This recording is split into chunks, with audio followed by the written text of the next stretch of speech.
날이 참에 원주민들이 우리에게 특별한 동정을 하여 불을 피워 우리를 다 영접하더라. 바울이 나무 한 묶음을 거두어 불에 넣으니 뜨거움으로 말미암아 독사가 나와 그 손을 물고 있는지라. 원주민들이 이 짐승이 그 손에 매달려 있음을 보고 서로 말하되 진실로 이 사람은 살인한 자로다. 바다에서는 구조를 받았으나 공의가 그를 살지 못하게 함이로다 하더니 바울이 그 짐승을 불에 떨어 버림에 조금도 상함이 없더라. 그들은 그가 붙든지 혹은 갑자기 쓰러져 죽을 줄로 기다렸다가 오래 기다려도 그에게 아무 이상이 없음을 보고 돌이켜 생각하여 말하되 그를 신이라 하더라. 이 섬에서 가장 높은 사람은 보블리오라 하는 이가 그 근처에 토지가 있는지라. 그가 우리를 영접하여 사흘이나 친절히 머물게 하더니 보블리오의 부친이 열병과 이질에 걸려 누워 있거늘 바울이 들어가서 기도하고 그에게 안수하여 낫게 하매 이러므로 섬 가운데 다른 병든 사람들이 와서 고침을 받고 후한 예로 우리를 대접하고 떠날 때에 우리 쓸 것을 배에 실었더라. 석 달 후에 우리가 그 섬에서 겨울을 난 알렉산드리아 배를 타고 떠나니 그 배의 머리 장식은 디오스구로라. 수라구사에 대고 사흘을 있다가 거기서 둘러가서 레기온에 이르러 하루를 지낸 후 남풍이 일어나므로 이튿날 보디올에 이르러 거기서 형제들을 만나 그들의 청함을 받아 이래를 함께 머무니라. 그래서 우리는 이와 같이 로마에 가니라. 그후 형제들이 우리 소식을 듣고 아비오 광장과 트레이스 타베르네까지 맞으러 오니 바울이 그들을 보고 하나님께 감사하고 담대한 마음을 얻으니라. 우리가 로마에 들어가니 바울에게는 자기를 지키는 한 군인과 함께 따로 있게 허락하더라. 사흘 후에 바울이 유대인 중 높은 사람들을 청하여 그들이 모인 후에 이르되 여러분 형제들아, 내가 이스라엘 백성이나 우리의 조상의 관습을 배척한 일이 없었는데 예루살렘에서 로마인의 손에 죄수로 내준 바 되었으니 로마인은 나를 신문하여 죽일 제목이 없으므로 석방하려 하였으나 유대인들이 반대하기로 내가 마지 못하여 가이사에게 상소하며 내 민족을 고발하려는 것이 아니니라. 이러므로 너희를 보고 함께 이야기하려고 청하였으니 이스라엘의 소망으로 말미암아 내가 이 쇠사슬에 매인 바 되었노라. 그들이 이르되 우리가 유대에서 네게 대한 편지도 받은 일이 없고 또 형제 중 누가 와서 네게 대하여 좋지 못한 것을 전하든지 이야기한 일도 없느니라. 이에 우리가 너의 세상이 어떠한가 듣고자 하니 이 바에 대하여는 어디서든지 반대를 받는 줄 알기 때문이라 하더라. 그들이 날짜를 정하고 그가 유숙하는 집에 많이 오니 바울이 아침부터 저녁까지 강론하여 하나님의 나라를 증언하고 모세의 율법과 선지자의 말을 가지고 예수에 대하여 권하더라. 그 말을 믿는 사람도 있고 믿지 아니하는 사람도 있어. 서로 맞지 아니하여 흩어질 때에 바울이 한 말로 이르되 성령이 선지자 이사야를 통하여 너희 조상들에게 말씀하신 것이 옳도다. 일러스되 이 백성에게 가서 말하기를 너희가 듣기는 들어도 도무지 깨닫지 못하며 보기는 보아도 도무지 알지 못하는도다. 이 백성들의 마음이 우둔하여져서 그 귀로는 둔하게 듣고 그 눈은 감았으니 이는 눈으로 보고 귀로 듣고 마음으로 깨달아 돌아오면 내가 고쳐줄까 함이라 하였으니 그런즉 하나님의 이 구원이 이방인에게로 보내진 줄 알라. 그들은 그것을 들으리라 하더라. 바울이 온 이태를 자기 셋집에 머물면서 자기에게 오는 사람을 다 영접하고 하나님의 나라를 전파하여 주 예수 그리스도에 관한 모든 것을 담대하게 거침없이 가르치더라. 아멘. 자, 이제 사도행전 마지막 장 28장입니다. 우리가 사도행전 쭉 1장부터 지금까지 보아왔지만은 그 전체적인 내용들을 보면은 정말로 성령께서 어떻게 역사하고 계시는가라고 하는 것을 우리가 뼈하게 볼 수 있게 이 사건들을 우리에게 보여주셨습니다. 그래서 성령의 인도함 따라서 순종하며 살아가는 삶이 그 사도행전의 모든 사역들이었기도 하죠. 그리고 정말 교회가 태동이 되어져서 그 다음에 교회가 어떻게 하나님의 말씀에 순종하여 제대로 하나님의 사역을 감당하고 있는가라고 하는 것들도 우리에게 보여줍니다.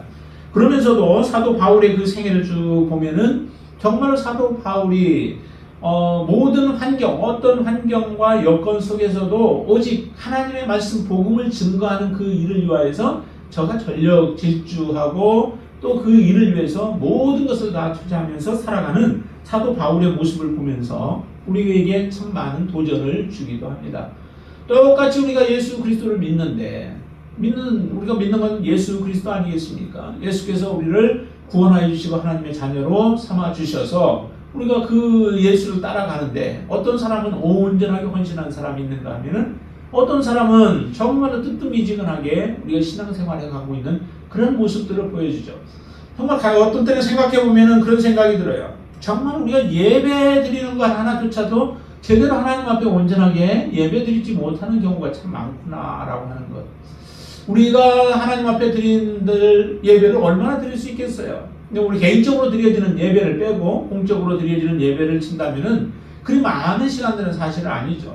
그런데도 그 시간을 하나님 앞에 우리가 온전히 드려져 하나님이 기뻐하시는 예배자로 우리가 살아가기가 참 쉽지 않다라고 하는 것을 많이 느끼게 합니다. 특별히 이제 시대가 점점 더해져 가면 갈수록 우리의 신앙은 세상과 거의 하나가 되어져서 구별되지 않는 신앙의 삶을 살아가는 게 아닌가 할 정도로 우리의 모습이 그렇게 되어진다는 거죠. 세상을 변화시켜야 할 책임이 그리스도인들에게 있는데 반대로 그리스도인들이 세상에 물들어가고 있는 그런 모습들을 많이 보게 되어진다는 겁니다. 그것이 바로 하나님께서 우리에게 경계해 주셨던 것처럼 노아의 때와 같은 그리고 롯의 때와 같은 그러한 때들이 마지막 때도 일어난다는 거죠. 하나님이 그런 노아의 때나 아니면 그 롯의 때와 같은 이런 때가 없으리라고 우리에게 말씀하시지 않았어요. 그런 때가 반드시 온다라고 우리에게 말씀해 주셨는데도 그런 경고를 주셨는데도 우리는 그것을 주의 깊게 듣지 아니하고 우리의 신앙에 적용하지 못하고 살아가는 경우들이 너무 많다는 겁니다. 그러니 마지막에 가면은 정말 구원 얻을 자가 얼마나 많을까라고 하는 것. 나를 비롯해서 우리 자신을 비롯해서 우리가 한 번 더 우리의 신앙이 어디까지 와 있는가, 나의 신앙은 어떤 신앙을 가지고 하나님을 섬기고 있는가라고 하는 것도 우리가 점검해 보아야 할 때인 줄로 믿습니다. 오늘 특별히 이제 사도행전 28장에서는 지역적으로 본다면 이제 세 군데, 하나는 멜리데라고 하는 곳에 그 사도 바울과 함께 제수들과 고인들이 그곳에 도착하게 되어지죠. 참으로 이것도 하나의 행운이죠. 죽을 위기 가운데서 저런 멜리데라고 하는 그런 섬에 도착하게 되어지는데 이 섬에서 많은 동정을 받게 되어집니다. 따뜻한 보살핌을 받게 되어지죠. 섬 사람들이 거기에 보니까 2절에 보면 이렇게 말씀합니다. 같이 한번 읽어보겠습니다. 비가 오고 날이 참해 원주민들이 우리에게 특별한 동정을 하여 불을 피워 우리를 다 영접하더라 라고 말씀합니다. 원주민들, 섬에 살고 있는 사람들, 뭐 거의 인원이 얼마나 많았겠어요? 그렇게 많지도 않겠지만은 지금 276명이나 되는 사람들이 지금 한순간 갑자기 지금 이와 같은 사건이 벌어지게 되어지죠. 굉장히 많은 사람이에요. 276명 모아 나와보세요. 근데 거기에 보니까 그 섬 사람들이 이 사람들을 그래도 추위에 떨고 있는 그 사람들을 어떻게 해서든 잘 좀 돌봐주기 위하여서 불을 피우는 이런 은혜를 베풀게 되어지죠. 참으로 따뜻한 그 모습, 참 이런 모습들이 지금 이 멜리데 섬의 사람들이 더 은혜를 받게 되어지는 계기가 되어지기도 하죠. 그러니까 그 아브라함과 같은 경우는 은연중에 나그네를 대접하다가 천사를 대접하는 이런 일이 있었잖아요. 그러니까 그게 천사라고 해서 대접하는 것이 아니라 그의 삶에 배어 있는 겁니다. 다른 사람들, 나그네들을 보면은 섬기고자 하는 그 마음이 그의 마음속에 있었기 때문에 그러다가 천사를 영접하는 것이지 저 사람들을 대접하면은 천사를 대접하는 것이다 라고 하는 이런 공식을 가지고 생각을 가지고 대접한 것이 아니죠. 그러니까 우리가 평상시 하나님의 자녀들의 삶 속에서는 어려운 사람들이나 또 힘든 사람들을 보면은 함께 하고자 하는 동정하는 마음들이 우리 같이 있어야 돼요. 그럴 때에 그 섬김을 통하여서 관계가 맺어지며 또 은혜를 입게 되어지죠. 이렇게 특별한 동정을 받으면서 불을 피워줄 때에 사도 바울 죄수잖아요. 그러니까 하라고 하는 대로 가만히 사실은 있으면 돼요. 그런데 사도 바울도 그 가운데서도 섬기는 삶을 살려고 하죠. 자, 3절 말씀 같이 보실까요? 바울이 나무 한 묶음을 거두어 불에 넣으니, 그러죠. 그러니까 가만히 있었으면 이런 사건이 아니었나요? 지금 뱀에게 물리는 사건이 일어나죠. 그래서 뱀에게 물릴 때에 사도 바울은 어떤 취급을 당해요? 죄인 취급을 당하죠. 지금도 사실은 죄인으로서 지금 포송 이제 꼭 묶여서 가는 건 아니지만은 죄인으로서의 그 삶으로 지금 가고 있는 것이죠. 본인 입장에서는 아무런 잘못한 게 없어요. 죄가 없어요. 떳떳해요. 하나님 앞에서 떳떳해요. 그렇기 때문에 나는 죄인이 아니다, 죄수가 아니다라고 할지 몰라도 지금 겉으로 형식적으로는 죄수의 몸으로 지금 가고 있는 이 상황 속에서 사도 바울은 자기가 할 수 있는, 섬길 수 있는 방법들을 다 동원해서 섬기는 것이죠. 그래서 선원들을 격려하기도 하고 그들을 위로하기도 하면서 밥을 먹기도 하고 그러면서 힘을 내도록 돕는데, 여기서도 보니까 똑같이 춥고 똑같이 힘든 상황 속에 있어도 사도 바울은 그대로 섬김을 받으려고만 하는 것이 아니라 함께 지금 일을 하고 있는 거죠. 그래서 한 묶음을 거두어 불에 넣을 때에 그 뜨거운, 그 안에 있던 그 뱀이 그 뜨거움으로 인하여서 나오면서 사도 바울의 손을 물게 된 거예요. 그 물고 그냥 얼른 물고 놓은 것도 아니고 물고서 붙어 있죠 지금. 그러니까 그것을 떼어버리는 일들까지 할 정도로 독이 들어가도 더 많이 들어가는 거죠. 한 번에 그냥 딱 물리고 마는 것이 아니라. 그래서 이 뱀을 떼어버릴 정도로 5절에 보니까 바울이 그 짐승을 뱀을 불에 떨어 버림에 조금도 상함이 없더라라고 얘기해요. 그렇지만은 이 뱀에게 물려봤던 사람들 아니면 섬 사람들은 이 뱀이 어떤 뱀인가를 알고 있죠. 이 알고 있기 때문에 이 뱀에 물린 자 중에서 지금까지는 살아남은 자가 아무도 없는 겁니다. 그러니 반드시 이 지금 사도 바울도 죽을 것이라고 하는 그런 시각으로 계속 바라보고 있는 거예요. 그러면서도 하는 이야기가 뭐라고 해요? 이 사람은 바다에서는 구원을 받았다는 거죠. 바다에서는 어떻게 살림을 받았는데 그 죄가 바울에게 쫓아와서 결국 그 죄로 말미암아 죽음을 당하게 되었다라고 하는 것을 지금 이 섬 원주민들은 그렇게 보고 있는 겁니다.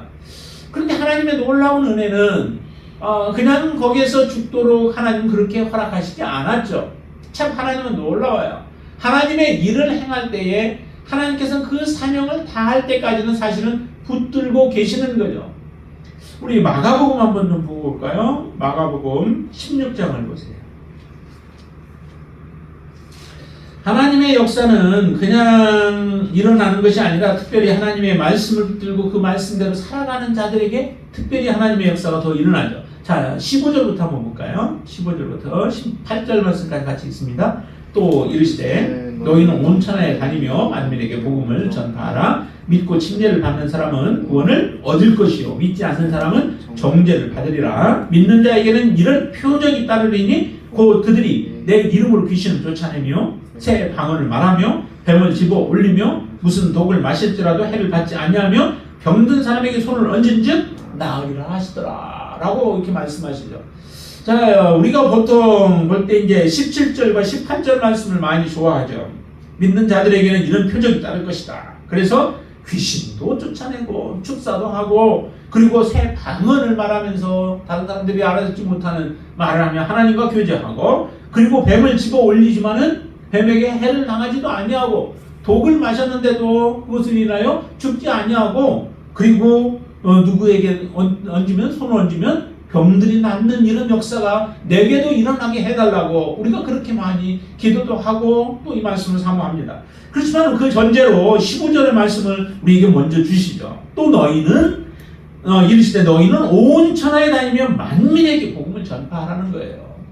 만민에게 복음을 전파하며 하나님의 사역에 열심을 내고 하나님의 뜻대로 순종하며 하나님이 기뻐하시는 일을 행할 때에 우리도 알지 못하는 가운데 일어나는 그러한 여러 가지 위기들 가운데서 하나님 우리에게 이런 역사들을 이루어 주시는 것이죠. 우리가 가만히 있으면서 독을 마시는데 죽지도 않고 또 뱀에 물리는데도 상하지도 않도록 그리스도인들을 그렇게 보장하겠다고 하나님은 약속하지 않는다는 거죠. 하나님의 일은 정말로 하나님 앞에 온전히 하나님을 믿는다면 그 하나님에게 모든 것을 우리가 걸고 또 모든 것을 신뢰하며 하나님의 말씀을 붙잡고 따라가면서 때로는 우리의 목숨을 요구한다 할지라도 하나님 앞에 우리의 목숨을 내어놓을 믿음을 가지고 살아가는 자들에게 하나님의 역사는 일어나는 거죠. 다니엘의 친구들 보세요. 정말 자기들 목숨 내놓고 하나님을 믿는 것 아니겠어요? 자기의 목숨이 지금 경각간에 달려 있습니다. 그렇지만은 우상에게 절하라고 해도 하나님 앞에 그것은 하나님 기뻐하지 아니하는 것이기 때문에 할 수 없는 거예요. 절을 할 수 없다는 거죠. 왕 앞에서도 굽히지 않아요. 이게 바로 믿음이라는 거죠. 이런 믿음을 가지고 하나님을 섬길 때에 하나님의 역사는 일어납니다. 지금 사도 바울도 이걸 지금 계획한 건 아니죠. 그렇지만은 하나님 앞에 이 사람들을 섬기면서 하나님 앞에 최선을 다하고 믿음으로 살아갈 때에 하나님의 이와 같은 역사가 일어나서 그가 뱀이 물었을지라도 그 독이 아무리 강할지라도 하나님 그 독에서부터 사도 바울을 구원해 내시는 겁니다. 보호하고 지키십니다. 하나님도 능히 이렇게 하실 수 있는 분이시죠. 그러나 아무 때나 그렇게 하시지 않는다는 거예요. 하나님이 원하시면 치료하시고, 그렇죠. 우리는 사람들이는 불가능해 보여요. 아무리 이거는 어떤 의술로도 해결할 수 없고 치료할 수 없는 일들이라 할지라도 하나님은 하실 수 있는 분이라고 하는 믿음이 우리는 다 있잖아요. 그렇죠. 전능하신 하나님이 하신다면 무엇이든 못하겠어요. 그렇지만 그것을 정말 할 만한 우리 믿음의 삶을 여러분들이 살아가고 있는가라고 하는 거예요. 그렇게 살아가게 되어질 때 하나님의 역사를 우리는 보게 되어지죠. 그래서 사도 바울은 뱀에 물렸는데도 사람들은 지금 죽을 줄 알고 바라보고 있는데 또 눈은 똑바로 뜨고 바라보고 있는데도 사도 바울은 죽지 않습니다. 그러자 사람들의 시각이 바뀌어지죠. 생각이 바뀌어지죠. 그들의 생각이 어떻게 바뀌어요? 저는 죄인이라고 그리고 저희 죽을 자라고 생각했는데 오히려 뭘로? 신이라 라고 얘기를 해요. 그렇죠. 하나님 정말 사람으로서는 반드시 죽어야 하는데 사도 바울은 죽지 않냐니까 이런 그 신뢰를 또 사람들로부터 받게 되어지는데 거기에서 그치지 않았어요. 하나님은 또 어떻게 하세요? 자, 7절 보세요. 보블리오라고 하는 사람이 있죠. 거기에 그 섬에서 가장 높은 사람인데 그런데 이 사람이 얼마나 대접을 잘해요. 자, 7절 같이 한번 읽습니다. 이 섬에서 가장 높은 사람 보블리오라 하는 이가 그 근처에 토지가 있는지라 그가 우리를 영접하여 사흘이나 친절히 머물게 하더니 친절히 머물게 자기 가족들 생활했던 공간이라면은 얼마 되지 않겠죠. 그런데 그 공간과 또 먹을 것들에 대한 모든 부분들을 공급했던 것 같아요. 그러나 이 276명이나 되는 그 숫자들을 섬기는 것이 굉장한 섬김이에요. 어떤 사람들이 정말 이렇게 할 수 있겠어요.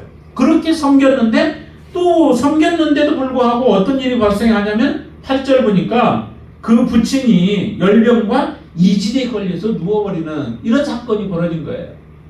내가 착한 일을 하고 선한 일을 하고 하나님의 뜻대로 순종하면은 대부분의 경우는 선한 결과들, 좋은 결과들을 기대하며 우리가 행하는데 이와 같은 어려운 일이 발생하게 되어지면 그때 우리의 본 모습이 드러나게 되어지죠. 어떻게 드러나요? 우리의 불평, 불만들이 터져 나오게 되어지죠. 그럴 때에 하나님께서는 사도 바울을 통하여서 또 역사하시죠. 이 사람을 위하여서 그 부친을 위하여서 기도하고 그에게 안수하니까 낫게 되어지는 역사가 일어나요. 그래서 보블리오 가장 높은 사람의 그 가정에 하나님의 은혜가 머무르게 되어지고 이 소식을 들은 그 섬 주민들 그 주민들이 또 은혜를 입게 되어지죠. 모든 병든 자들이 와서 고침을 받게 되어지는 놀라운 역사가 일어나요. 이런 동정을 통하여서 동정심과 또 베푸는 그런 삶을 통하여서 이 섬 주민들에게 놀라운 은혜가 일어나게 되어지죠. 우리의 마음 마찬가지입니다. 여러분들의 마음을 하나님 앞에 우리가 어떻게 내어놓고 하나님을 어떻게 섬기느냐, 하나님을 어떻게 대접하느냐라고 하는 것이 곧 우리의 삶 속에 여러분들의 삶에 하나님이 어떻게 역사하고 여러분들을 어떻게 하나님이 받아주시는가라고 하는 것과도 같이 연결된다는 거죠. 마태복음 7장에 보면은 그 율법 중에서 아주 그냥 그 유명한 율법이 있죠. 뭐예요? 너희가 남에게 대접을 받고자 하는 대로 너희도 남을 대접하라라고 하는 그 말씀을 우리에게 주셨습니다. 근데 그 말씀처럼 사실은 우리가 다른 사람들과의 관계도 내가 좋은 관계를 유지하고 싶어 하는 마음이 다 있잖아요. 그러면 먼저 어떻게 해요? 내가 그 사람을 잘 대접하라는 거예요. 그러면 그 대접이 내게로 돌아오죠. 근데 사람과 사람과의 관계뿐만이 아니라는 거죠.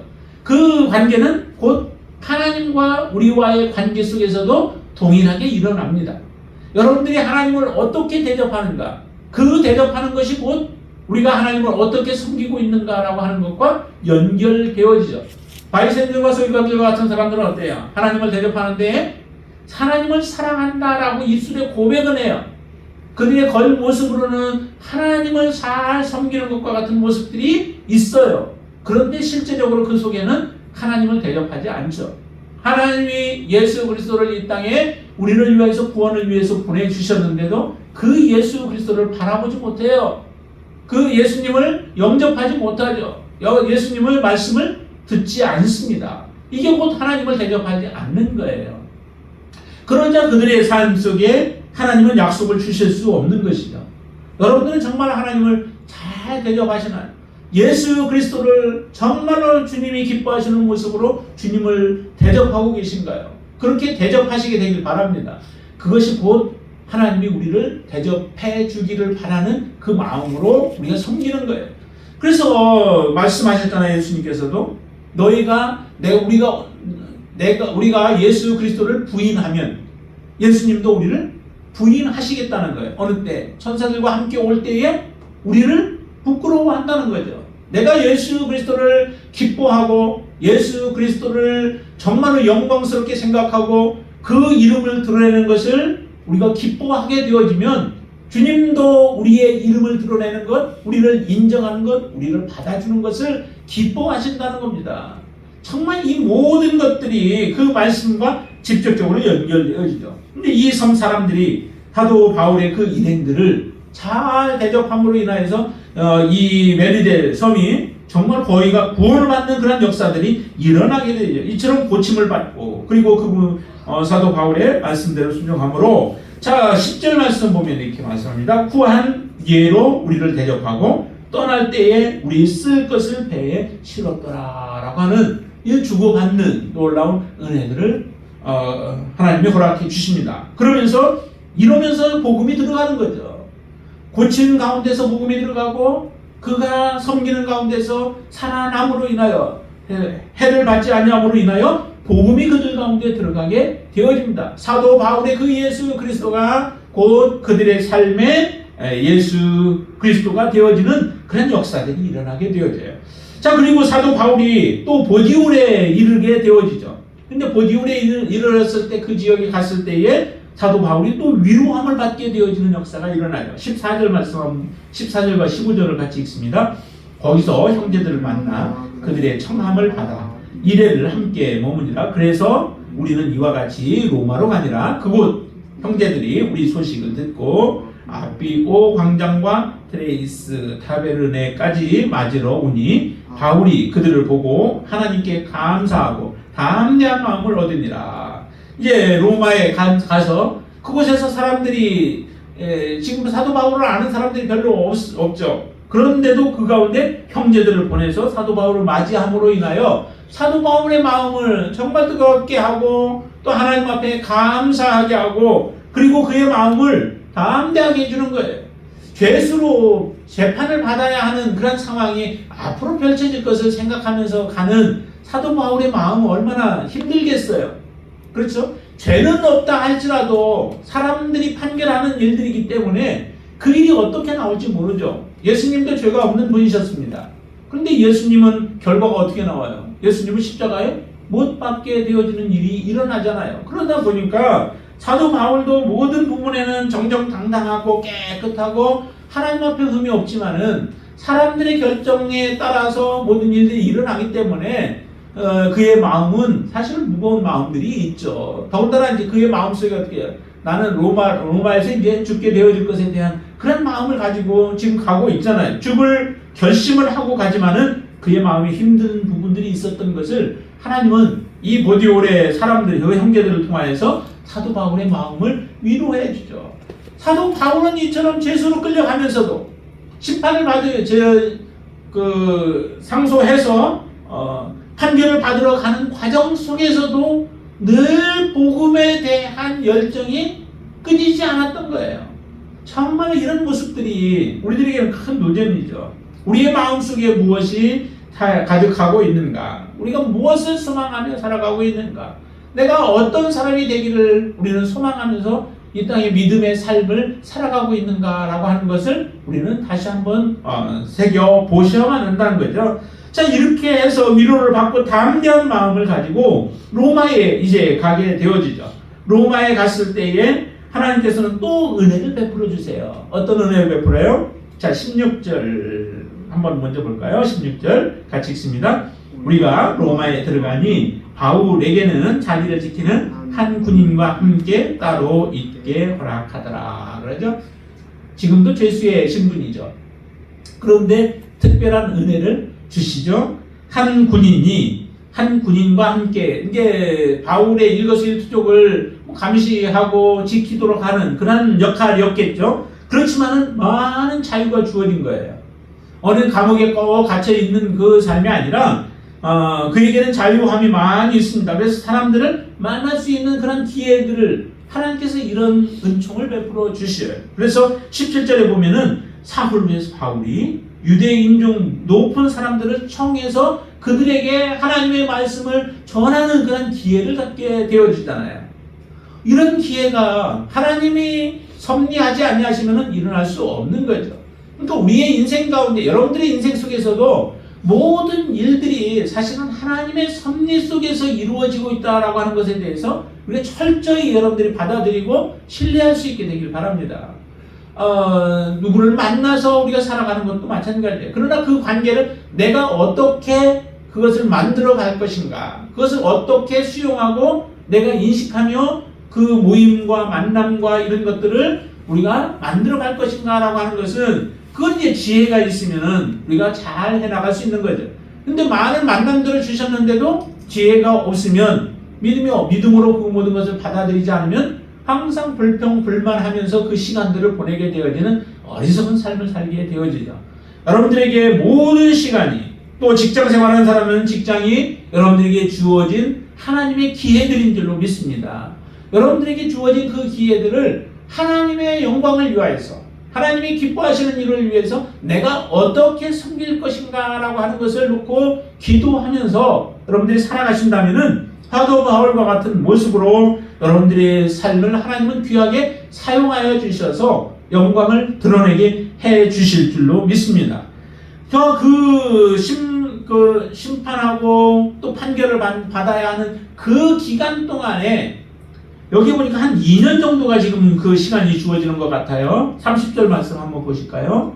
30절 같이 한번 읽습니다. 바울이 온 이태를 자기 셋집에 머물면서 자기에게 오는 사람을 다 영접하고, 그러면서 31절 같이 있습니다. 하나님의 나라를 전파하며 주 예수 그리스도에 관한 모든 것을 담대하게 거침없이 가르쳤더라. 그러죠? 참 이 기회가 죽으러 갔는데, 마지막 자기의 그 삶을 이제 마감하러 갔는데, 그곳에서 오히려 더 많은 복음의 말씀을, 또 그 로마에 있는 높은 사람들과 이런 사람들에게 복음을 증거하고 복음을 접하기 어려웠던 사람들에게 하나님의 말씀을 전할 수 있는 기회가 바로 이렇게 되어 주어진 거죠. 하나님은 그런 기회로 사도 바울을 사실은 몰아가시기도 하셨습니다. 하나님께서 이런 기회들을 주셔서 많은 만남을 주셨고 그 만남을 통하여 복음을 증거하게 하셨던 거죠. 여러분들도 그렇게 하나님은 사용하실 줄로 믿습니다. 이런 좋은 기회를 통하여서 많은 사람들을 만나 복음을 증거하는 놀라운 은혜를 하나님은 허락해 주셨습니다. 근데 그 만났던 사람들이 로마에 있는 사람들인데 로마에 있는 사람은 사도 바울에 대해서 그렇게 잘 몰랐던 것 같아요. 그러니까 이렇게 표현을 하고 있죠. 21절 말씀 한번 볼까요? 그들이 이르되 우리가 유대에서 내게 대한 편지도 받은 일이 없고 또 형제 중 누가 와서 내게 대하여 좋지 못한 것을 전하든지 또 이야기하는 일도 없었다라고. 어느 편지나 사람에 의해서 들은 것도 없다는 거죠. 근데 이제 들려오는 소리들에 의하면은 이 사도 바울이 믿는 또 전하고 있는 그 복음에 대해서 많은 사람들이 반대한다라고 하는 소리는 들었던 것 같아요. 그러니까 22절의 말씀이 이렇게 합니다. 이에 우리가 너희의 사상이 어떠한가 듣고자 하니 이 파에 대하여는 어디서든지 반대를 받는 줄 알기 때문이라 하더라 하면서 사도 바울이 전하는 복음에 대한 관심은 가지고 있었던 것 같습니다. 그러나 그 관심이 정말로 이 복음을 듣고 믿고자 하는 관심을 가진 사람들도 있었지만은 많은 사람들은 저가 또 무슨 말을 하는가 하는 의심을 가지고 이제 듣는 이런 사람들이 많이 있었던 거죠. 그러다 보니까 복음을 들어도 마음이 열려지지 않아요.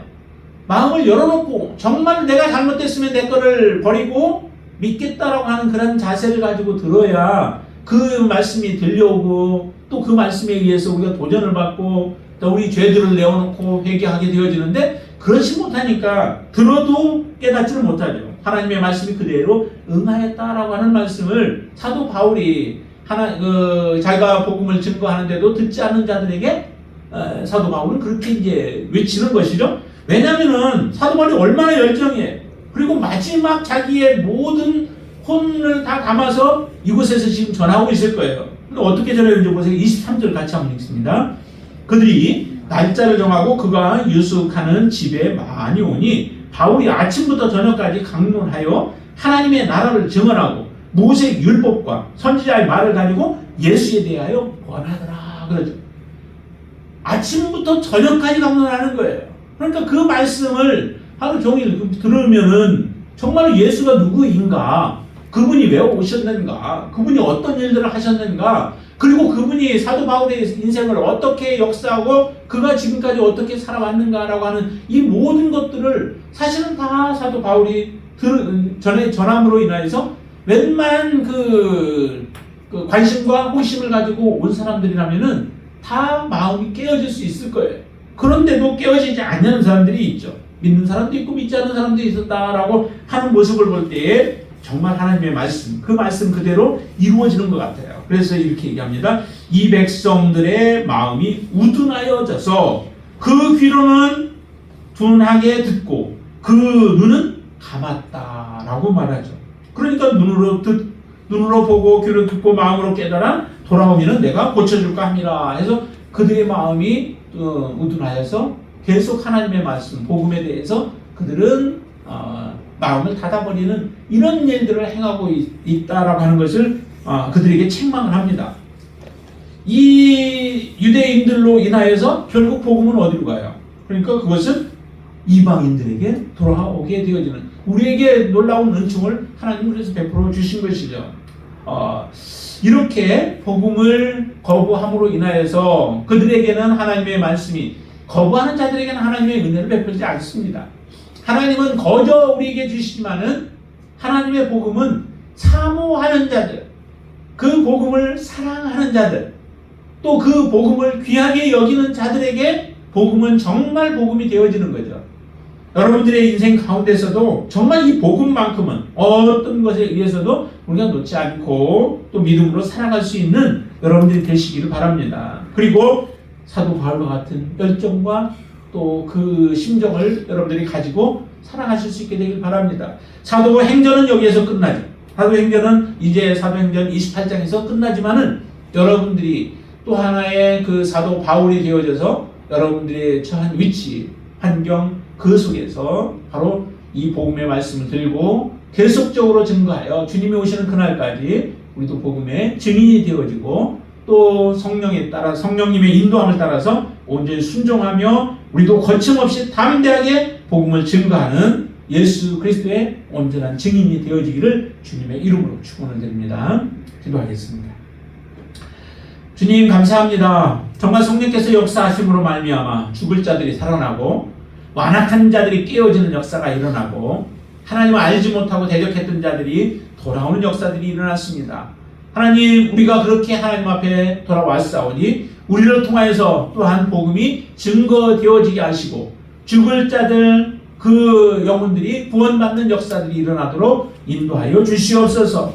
하나님, 우리의 복음이 더욱더 확실해지기를 원하고 또한 의심 없이 모든 환경과 또 모든 시간 오직 복음을 증거하는 데 있어서 우리가 쓰임받고 하나님 앞에 드려지는 삶이 되어지도록 역사하여 주시옵소서. 예수님의 이름으로 간절히 기도드리옵나이다.